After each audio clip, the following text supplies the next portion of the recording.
ak tolluwaay wi jàpp ni itam pour le moment benn levée provisoire leen daal di am par rapport ak ces interdictions de sortie du territoire ma ne ko ñu dul woon voyager sax léegi mel ne la du daal di li nga xam ne que mooy voyager d'après article bi nga xam ni itam Dakaractu daal dina koy bind ñu bëri daal di koy reprendre des na ko daal di yaatal si nu mu gën a yaatoo exactement suñu ay ponk yi itam si na gën a fës bokk na léegi yéen a ko jógeenoo seetaan ki nga xam ne que moo di Déthié Fall mu dina daal dem fekk si li nga xam ne que moo di waa Pastef jàppee ni itam jamono ji Déthié Fall Pastef la fas yéene daal di li nga xam ne que moo di voté daal di koy jàppale si li nga xam ne que moo di élection législative yu 17 novembre yi des na ko daal di yaatu si lu mu gën a yaatu waaye itam dorénavant Déthié mooy Sonko mooy Déthié leen daal di yegg si itam si ponk yi ba tey si ki nga xam ne que moo di Barthélémy Diaz moom itam bàyyeekul benn yoon ki nga xam ne que moo di Barth nag jàpp neen fii ak le 30 incha allah képp ku ko wax Ousmane Sonko police dina am li nga xam ne que moo di liggéey maanaam des na daal di dal sa kaw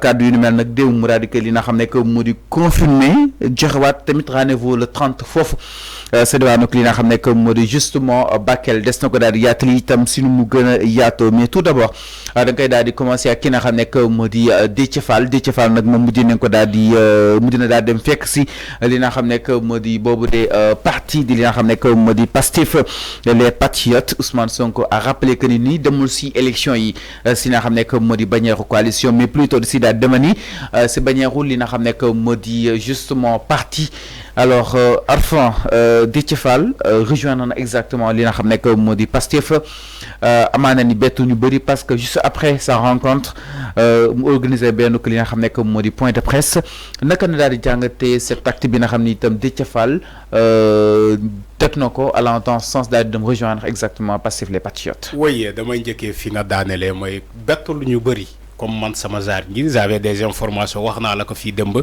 nee naa la xamul ñooñu Ousmane Sonko la xam waxoon naa ko fii je crois que sénégalais yi mën nañu ma jël comme un témoignage. alors Déthié Fall dafa tracer sa trajectoire dafa jël yoonam parce que moom dafa jàpp ni que moom Déthié Fall il a durant ces 3 dernières années moom wax na ko il a mené un combat de que mu neex comme mu nakari yoon bi ñagasoo na mu mener ce combat là avec Ousmane Sonko Okay. Ils étaient affichés partout moom ak Ousmane Sonko fépp ànd nañu fu ne ils ont subi même il a dit des grenades lacrymogènes par-ci par-là mutee bu dëgër moom ni que Ousmane Sonko la gëm Ousmane Sonko moment ba muy nekk ci les moments très difficiles sombres de sa carrière Déthié Fall était à ses côtés Déthié Fall dutewul woon benn yoon de la crédibilité de Ousmane Sonko il l'a dit moo tax ma ne la man à ma personne man bettuma wax naa ko fii dëmb alors su ma ñëwee ci en tant que politicien nee naa la Déthié Fall ñu ma bokkal tey la coalition ànd sama sa kaddu xamu leen su ma nee xamu leen du parce que xamul seen tour déedéet dama ne ci question de collaboration politique xamul Bougane parce que musul laalee ak Bougane Déthié Fall xamul Anta Babacar Ngom musul laalee politiquement ak moom c'est la première fois xamu leen même bu fekkee Barthélémy Diaz ak Khalifa Sall ñoom ñoo nekkaloon ci Yewwi Askan Wi mais il ne les fréquentait pas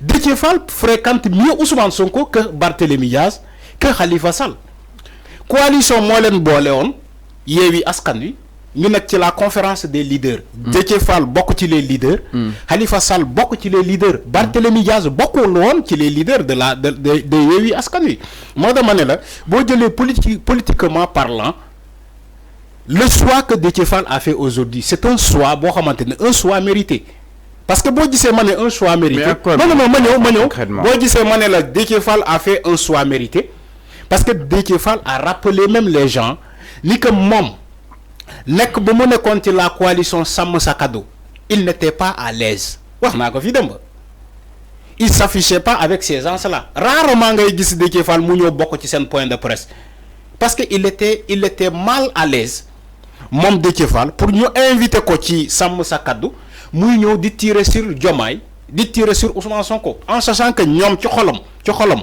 boo ubbee xol Déthié Fall Ousmane Sonko le gën a bëgg que les gars yoo xamante moom la nekkal ni ci la coalition Sàmm Sa Kàddu. Il l'a dit moom mu jàpp ni que mënul continuer de jouer ce jeu là.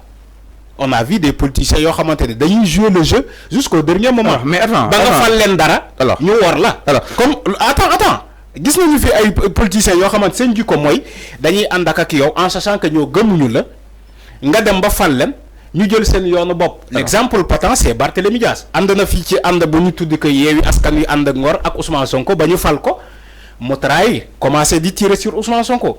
Déthié Fall nee na moom du def loolu. du ànd ak ñoom ba ñu fal ko député mu xëy ne leen assemblée nationale damay quitter damay dem ci keneen loolu dafay ñaaw. alors mais attends peut-être dans ses explications moom ki nga xam ne que mu di Déthié Fall jàpp na ni il n'était pas à l'aise sur les agitations yi nga xam ni itam Bougane Gueye Dany ak Barthélémy Dias dañu ko defe ni allant dans ce sens exactement.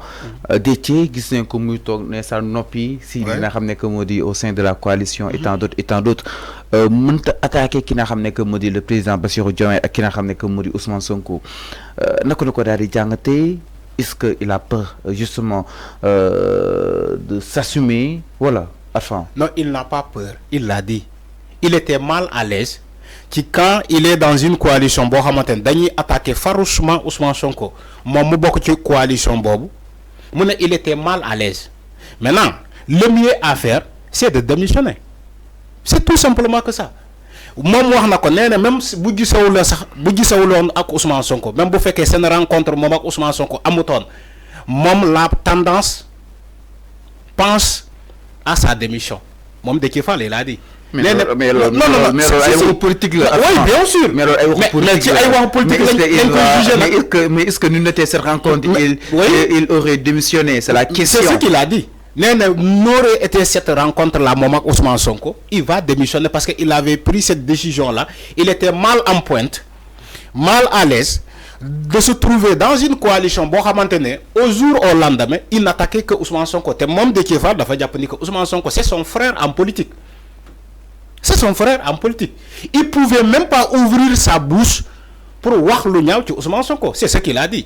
Il pouvait même pas rester là à regarder Bougane saaga Ousmane Sonko wala à regarder Barthélémy Diaz saaga Ousmane Sonko wala attaquer Ousmane Sonko sans que moom Déthié Fall pourtant mu mën a wax dara moo tax mu ne il était mal à l'aise c'est ce qu'il a dit.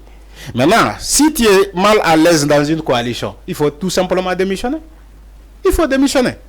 Il faut dire que écoutez les gars ànd bi rafetoon na lii ak lii mais man je ne suis pas à l'aise ici je préfère démissionner ma bàyyi leen que ma nekk fii di continuer de faire semblant. Alors mais attends après sa démission donc après sa démission justement peut-être l'intervention de Sàmm Sa Kàddu est attendue allant dans ce sens peut-être dinañ ko tontu sûrement mais comment faire parce que il est placé 5e justement sur la liste AFAN comment faire avec justement Déthié Fall si liste Sàmm Sa Kàddu. Oui si solution issue juridique yi. Oui mais les listes ont été déjà validées par le Conseil constitutionnel.